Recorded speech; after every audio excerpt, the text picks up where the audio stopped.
Hello friends, तर कसे आहात तुम्ही सर्व. तर आज तुमच्यासोबत फ्राईड राईसची रेसिपी मी शेअर करणार आहे. तर मुलांच्या लंच बॉक्ससाठी अगदी परफेक्ट अशी ही रेसिपी आहे. तर एका पॅनमध्ये मी थोडंसं तेल घातलं आहे. जर तुमच्याकडे हलक्या बुडाची कढाई असेल तर ती वापरा, कारण त्याने छान स्मोकी फ्लेवर चायनीज पदार्थामध्ये येतो. तर थोडंसं तेल हे सर्व पॅनमध्ये आपल्याला पसरून घ्यायचं आहे. त्याच्यानंतर अद्रक, लसूण आणि हिरवी मिरची मी अशी बारीक तुकड्यांमध्ये कट करून घेतलेली आहे, ती यामध्ये घालू आणि हलकंसं याला परतवून घेऊ. म्हणजे अगदी 2 सेकंदासाठीच आपल्याला परतवायचं आहे.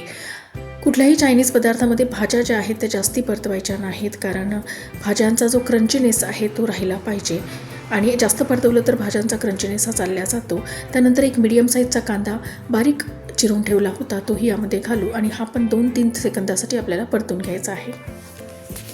तर फ्राईड राईसमध्ये तुम्हाला ज्या भाज्या आवडतात त्या तुम्ही घाला. तर मी इथे गाजर आणि शिमला मिरची बारीक चिरून ठेवली होती ती यामध्ये घालते आहे. जर तुमच्याकडे कांद्याची पात असेल किंवा बीन्स असतील तर तेही तुम्ही यामध्ये घालू शकता. तुम्हाला ज्या भाज्या आवडतात त्या तुम्ही घाला आणि ज्या नाही आवडत त्या स्किप केल्या तरी चालेल. तर सर्व काही हलकंसं आपल्याला परतून घ्यायचं आहे अगदी 2 सेकंदासाठी. तर भाज्या आपल्या परतल्यात. आता यामध्ये थोडंसं काळी मिरीचं पावडर आपल्याला घालायचं आहे.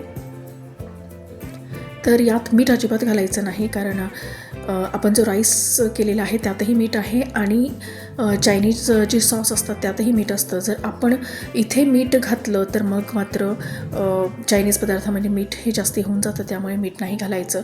आता इथे मी 1 चमचा सोया सॉस, 1 चमचा रेड चिली सॉस आणि 1 चमचा ग्रीन चिली सॉस घेतलेला आहे, तो यामध्ये घालू आणि थोडासा आपल्याला परतवून घ्यायचा आहे, थोडासा हलकासा शिजवून घ्यायचा आहे. आता 1 वाटी मी राईस घेतलेला आहे. तो हा राईस रात्री मी केलेला होता. तर शक्यतोवर फ्राईड राईससाठी शिळा राईस जर घेतला तर फ्राईड राईसचा जास्ती छान होतो आणि हा जर ताज्या भाताचा जर तुम्ही केला तर फ्राईड राईस थोडासा चिकट होतो. तर प्रेफर करा की जे उरलेले तांदूळ आहेत, म्हणजे उरलेला जो भात आहे त्याचा फ्राईड राईस करण्याचं. आता सगळं काही व्यवस्थित मिक्स करून घेऊ आणि हे सर्व हाय फ्लेमवरती मी करते आहे, म्हणजे छान स्मोकी फ्लेवर जसा रेस्टॉरंटमध्ये वगैरे मिळतो तसा स्मोकी फ्लेवर आपल्याला घरातही फ्राईड राईसमध्ये आणता येतो.